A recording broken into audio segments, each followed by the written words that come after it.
Why, hello there, lovely listeners. You are back and you're down the red rabbit hole with us once again. We're so glad to have you here, and we've dragged another author down with us into the dark depths. Very unsuspecting author, Mark Stay. Hello, Mark. Hello, there I was out for a nice walk. When suddenly, this is what I get for wearing those sound cancelling headphones. I just didn't hear you coming. And you grabbed me by the ankles and dragged me under the earth, and here I am. Rookie mistake. Yeah. I'm always just hanging around with my sack waiting for authors to walk past. Got him! I got another one! Well, I'm honoured anyway. Thank you for having me in your sack. in the sack in the hole. It gets worse as it goes on. It's nice to set the tone early on, isn't it? Oh, definitely. We've still not figured out if it's a euphemism, really, have we? The red rabbit hole. No. And of course, Lisa is here with us. Lisa Shepherd. I'm here. Hello. Therapist and lecturer. Hello. Hello. I'm excited. Are you? Yeah. I'm really. I like scarecrows. Oh, Kind of spoiler alert, but we're going to talk about scarecrows. Oh, so Mark, tell us a little bit about yourself, what you've written, and the book you want to talk about today. Cool. Well, I'm a writer and a screenwriter. I worked in bookselling and publishing for 25 years. I got a job at Waterstones in Dorking, which was the smallest Waterstones in the Empire back in the day. And I only meant to stay for Christmas, but I loved it and managed to get a foot in the door and stayed there. And I've written, I think we're up to 8 books at the moment.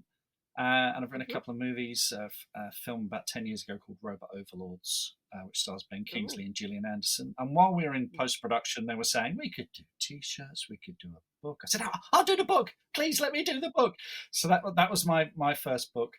And I've done a fantasy. I'm 2/3 of the way through a fantasy trilogy, The End of Magic and The End of Dragons, and next year will be The End of Gods. But I write a series called The Witches of Woodville, which I pitch as a cross between Dad's Army and Bed Knobs and Broomsticks. So while you've got the Battle of Britain going overhead in this little village in Kent, you've got this trio of witches seeing off different supernatural threats. And the first of those is the Crow Folk, in which I purged all my childhood nightmares of Wurzel Gummidge and the Scarecrow in The Singing Detective and various other scarecrows that terrified me as a child. So, yeah, that's where that comes from. Was Round the Twist in there? I don't know that one. Tell me about that one. You don't know that one. No, I think that must have been my childhood. But it's like, it was an Australian program and it was all sorts of odd things that would happen to this family that lived in a lighthouse. And there's one episode in that with scarecrows which stays in my mind. Round the Twist. I'm going to look that up. I think they're a couple. I think there's a lady scarecrow and a man scarecrow, and they have to kind of find each other. I mean, there's something about that uncanny valley effect with the scarecrow, where they're not quite human. And Wurzel Gummidge, when I was a kid, used to be on every Sunday afternoon. And it was ostensibly, family fun based on those wonderful books. But it was folk horror for kids. It was truly traumatizing. They'd remove heads, change heads. Aunt Sally, played by the brilliant Una Stubbs, was this kind of living doll who, would, again, it was just terrifying, absolutely terrifying. And then at a too young an age, I watched Dennis Potter's The Singing Detective, which is full of trauma-inducing images. But there's one sequence where he's on a train and he sees, as a child, and he sees a scarecrow in a field and it waves at him as he passes. And it was, whoa, yeah. So yeah, I figured, scarecrows are fun. Let's terrify people with those. I used to love Wurzel Gummidge. I don't anymore, Mark, after reading your book. Sorry about that. That's all right. He can keep his thinking head. Yes, exactly. Keep it to himself. Have you seen the remake? Have you seen the Mackenzie Crook version? Yes, I thought that it was so charming. It was sort of bumbled along. You didn't have to think about it too much, and it was really sweet and charming. And it was Christmas, wasn't it? They'd bring them out. Yes, exactly. Yeah. So it's still got that kind of, it's laced with festivities as well. So yeah, I used to love it. Job done. got a different view now. But they are really creepy, aren't they, scarecrows? I mean, my kind of first foray into writing when I was very little was a scarecrow story. Oh, really? Yeah, and it actually got me sent to the head's office because they thought, because they were like, Nicky, you're okay. And they called my mum. My mum had to come up, and she read the story and she just sort of smiled and she was like, "This is great. Why am I here?" Yes. It's like, well, a kid's not allowed to have a dark imagination. Well, that's just rubbish. I do worry that subsequent generations have had, teachers have tried to rub that out of them, and it's a real shame. Sanitizing them, isn't it? I mean, I'm Gen X. I grew up with the constant threat of nuclear war, AIDS, scarecrows, scarecrows of AIDS. It was threatening nuclear war. Exactly. Their little straw fingers on the button. Yeah. And it didn't do me any harm. Now you definitely have got a statement for that, I think, Nick. You definitely, you'd get all the help put in place now for that, I think. But would it change me? See, this is the thing. I mean, Lisa, you're a therapist. I mean, I always think if I ever bothered to go into therapy, if I had the money and the time, would it change the way I write? Like how would all my darkness be kind of purged out into the light and I'd be boring? Well, I kind of love, see, if you were a child and I was involved in any way, shape or form, and you ended up coming to see me. See, I'm a drama therapist, so I would be all about going into those stories. That's one of the things I do as a therapist is think about, sometimes children want to explore quite dark and difficult themes, and what I create is a safe space to hopefully kind of be able to do that. So I'd be like, yeah, tell me more about the stories. Let's explore these stories. My son is 22. I think once I get over 20, you stop counting. And he's 20 kids or 20 years. He is number 22. Yes, Dad of the Year, and he's been studying drama and acting at university. He's just about to graduate, and he's had therapy, and it's really, really helped. And I think there is this myth of the tortured artist. We want them all to be having some sort of mental anguish, whereas I think if you can step back and have that therapy and take the time to look at it and learn from it and understand it, I don't think it makes you any less creative. If anything, it's probably the opposite. And I'd much rather have nice, balanced people, creative people, than the tortured kind, because they end up making their lives a misery and the lives of everyone around them a misery. I mean, what do you guys think of? Me and Lisa have kind of touched on this before in terms of like we've spoken to a lot of thriller authors, and Lisa, you said these are the nicest people you've ever known. I've got really good friends that are other thriller authors and horror authors, and I think part of it is the writing is therapy. Yes. Yeah, you can get a lot out on the page. I've killed a lot of people on the page. Yeah, it's cathartic. Yeah. Creatively. Yeah, creativity is therapeutic within itself, I think. I think whatever we should be prescribing that. And there was, I think, for a little bit of time, there was a bit of a kind of movement in that direction.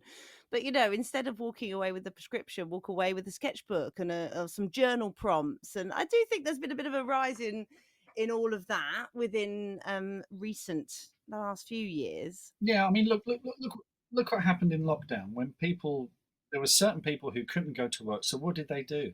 They were creative. Either they baked, or they made music, or they wrote poetry.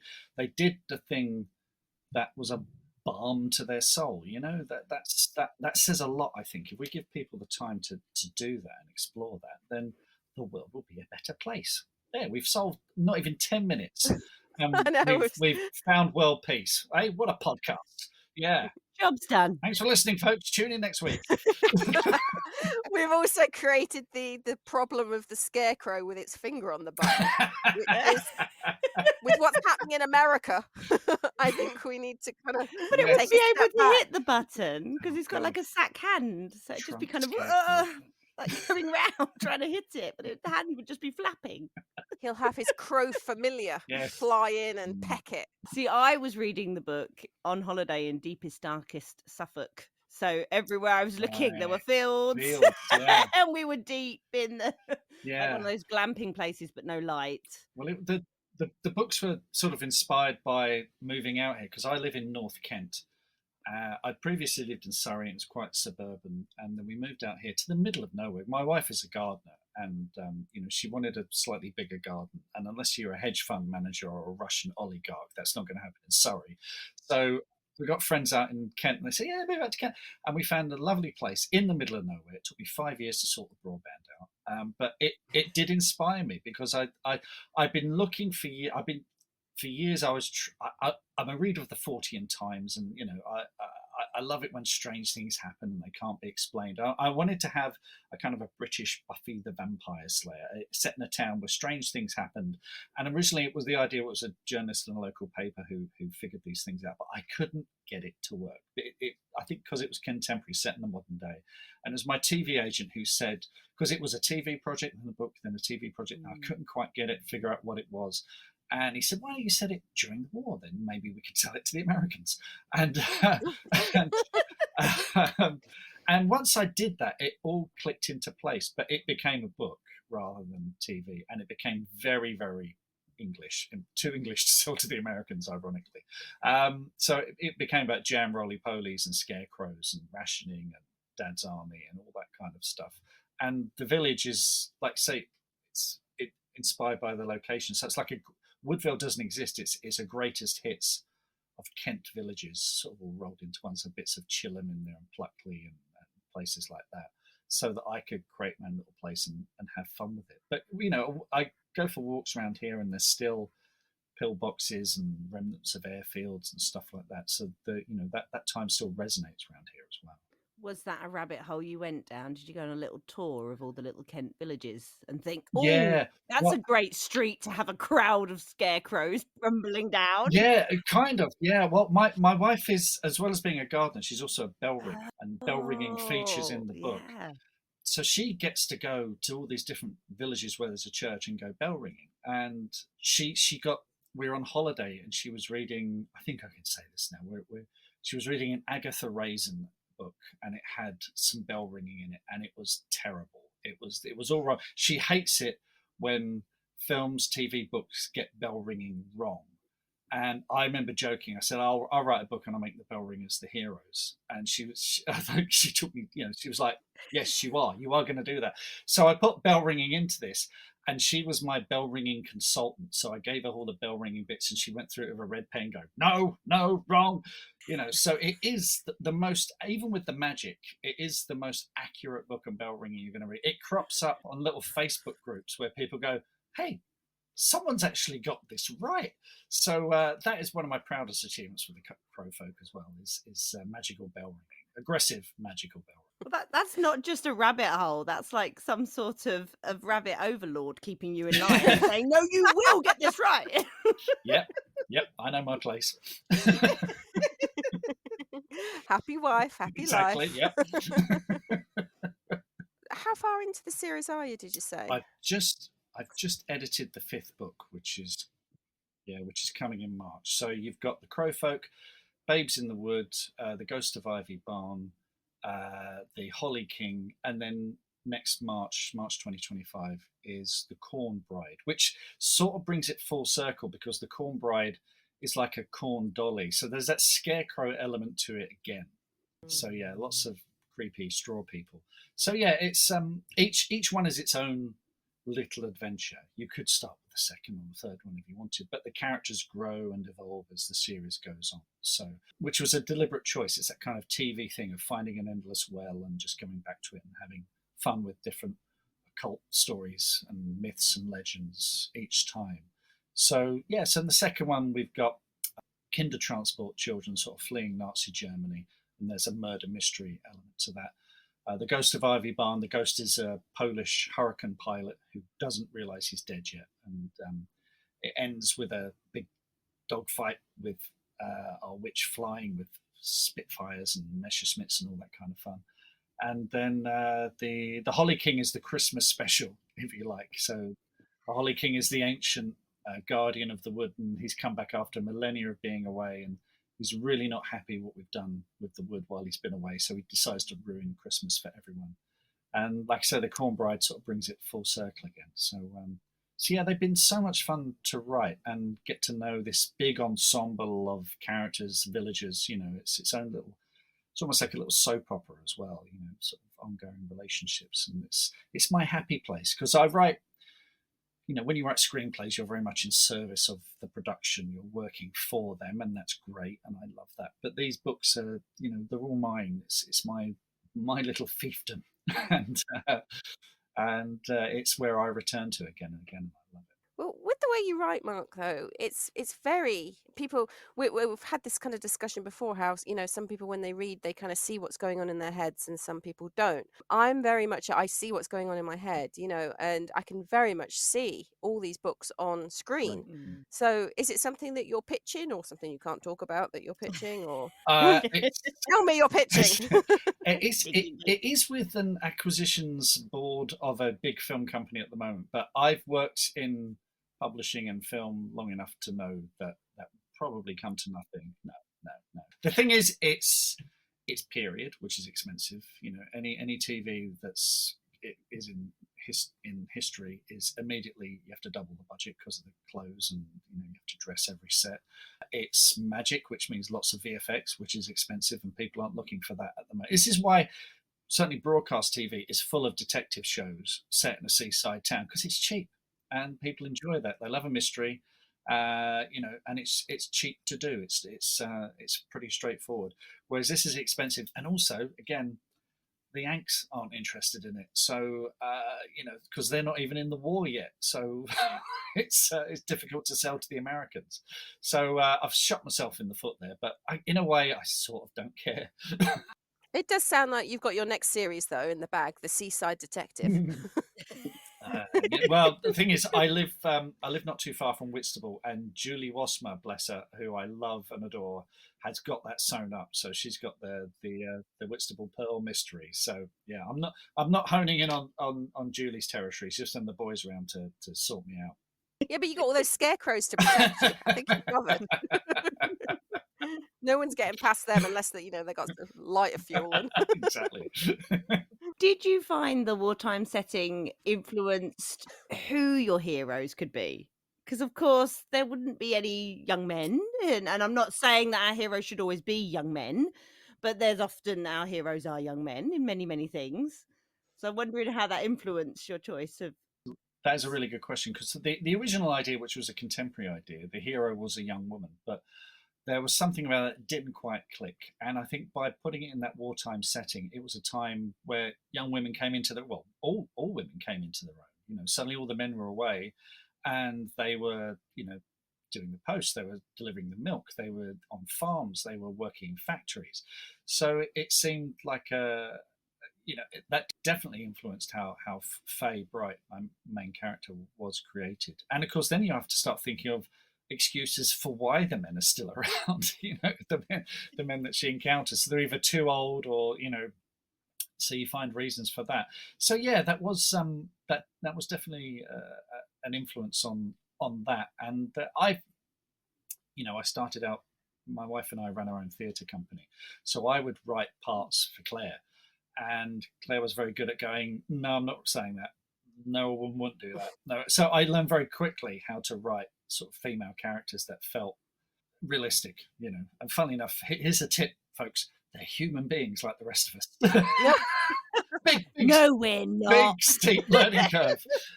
And she's Faye is influenced a bit. Basically, she's a bit my sister, a bit my mum, a bit like my nan, a bit like my wife, and a bit of me as well. So, but yeah, that did definitely influence that. And of course, witchcraft, you've got Hecate. It's very often about empowering women. Women were burned at the stake or accused of witchcraft because they were independent women usually, and were gobby and spoke truth to power and stood out a bit and did their own thing. And Faye is very much, she will speak truth to power. She will ask those impertinent questions. She will put her foot down, even if it risks, putting herself in danger. Yeah, and she encounters that throughout the book, doesn't she? When she's trying, because she's being told she's got to keep these things quiet. Don't let other people know, Yeah. because that'll place you at risk, because of what we know about how women were treated, particularly those who might be healers or think in different ways. And it's always she is such a strong character, because you can kind of hear that internal Yeah. that internal battle she's having throughout. And I love Bertie. Oh yeah. Uh, Yeah. I love, so of course Bertie is a young man who cannot go to war because of his disability. Is it one leg shorter than the other? Yeah. Bertie is just adorable. He's sweet. Again, he's the character. I get more emails about him from people going, "You're not going to hurt Bertie this time, are you?"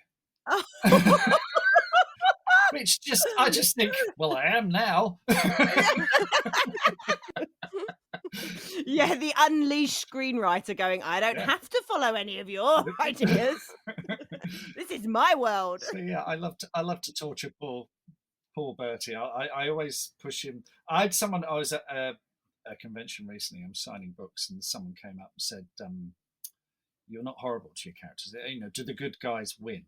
Basically, that they said, I need to know before I read it. I said, well, look, I will push you to the very, very, very edge. I will make you think everything's going to go horribly, horribly wrong, and then I'll bring it back.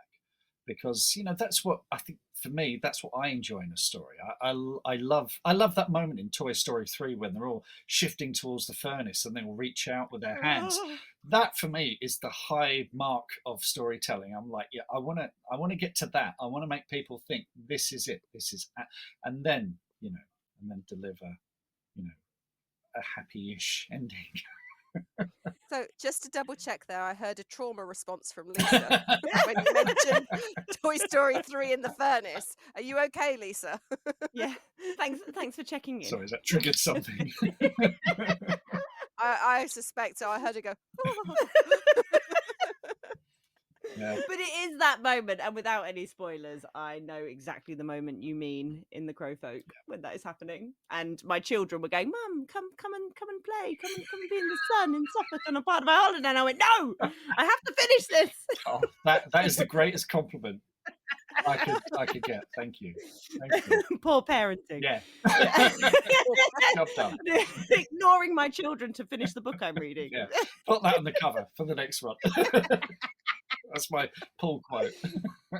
So reading through the book, I thoroughly enjoyed it. I don't have children to worry about, so I could just leisurely. So lucky. You wait till you have 22 of them.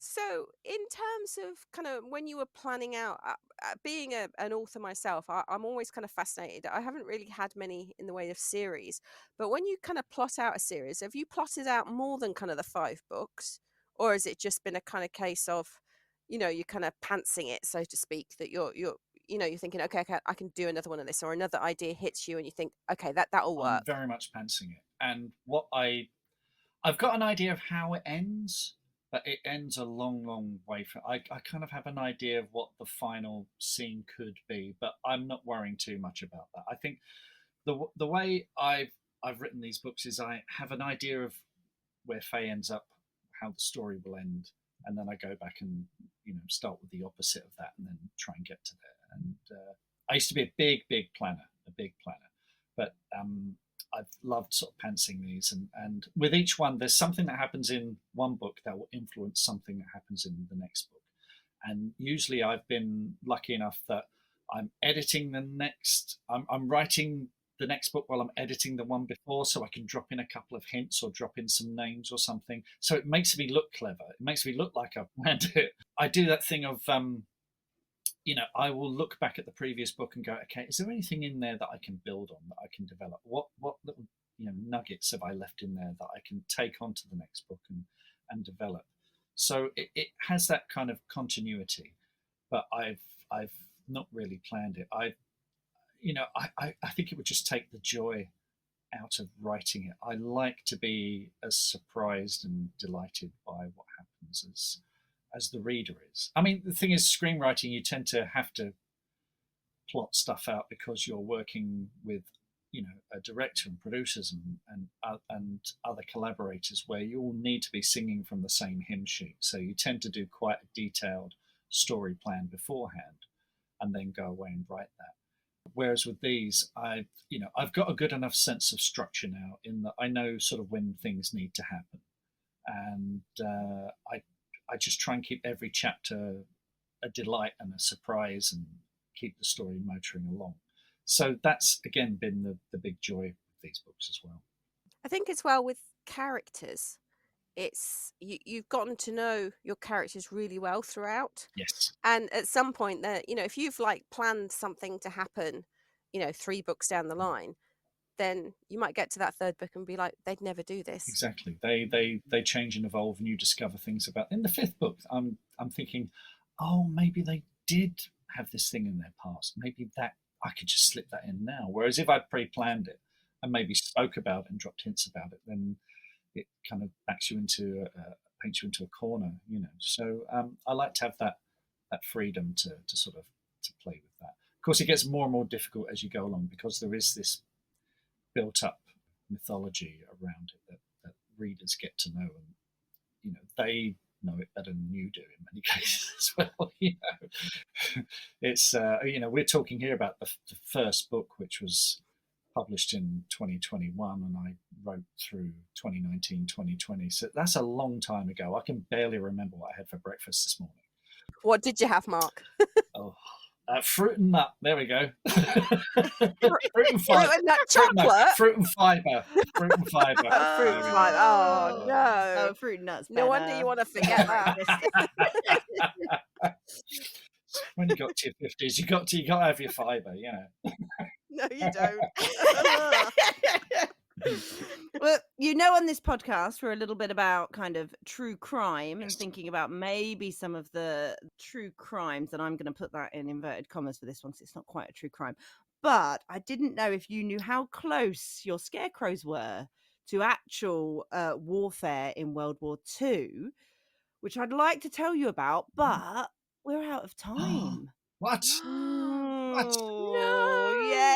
So, Mark, I'll get the sack back out, pop it on your head, make you comfortable, and you can wait a week, Right. and then we'll let you out again. Okay. Does that sound all right? You'll be all right. I mean, I'm very. You could keep me here a week. All I need is some fruit and fiber and regular toilet breaks. There's only Cocoa Pops here. Oh no, too calorific. And it's generic brand. It's not Kellogg's, it's generic. We'll get you the little pack of all the little mini ones. That'd be lovely, thank you. Yeah. Very easy. Then it'll really feel like a holiday, won't it? I'm a very easy kidnap victim. Very low maintenance. Very low maintenance. That's worth all the listeners knowing. Not if he doesn't get his fibre though. That could cause a problem. Let's not go there. Keeps me regular. Well, on that note, listeners, thank you for joining us. Please don't forget to follow us at the Red Rabbit Hole Podcast. We are on Instagram, we are on Facebook, and we are on TikTok. We also have a Patreon page, so please go and check that out, where you can find kind of early access to I was going to make a reference back to Mark and Fiber, but I won't. No, not. You won't find that there, Patreons, but you might find some other stuff there, or early access to next week's episode. So that's bye from me. And it's bye from me. It was lovely having you here, listeners. And do remember, before you go, to subscribe wherever you're listening to. Subscriptions don't cost anything on these platforms. Yep, you did. Subscription doesn't cost you anything, and it really, really helps us, and we appreciate everyone that we get. You will hear us next time. One day I will just instantly get that. You will hear us next time. Not see us. We won't hear you. You won't see us. We won't see you. But you will hear us. Almost there. This is getting seamless, these sign-offs. Isn't it? So Just nice to work seamless. professionals. So good, isn't it? I know. Mark's thinking, who the hell am I kidnapped by? These bumbling idiots. But we promise we will keep Mark in the style he is accustomed to. And we'll see you next week. Bye, listeners. Bye.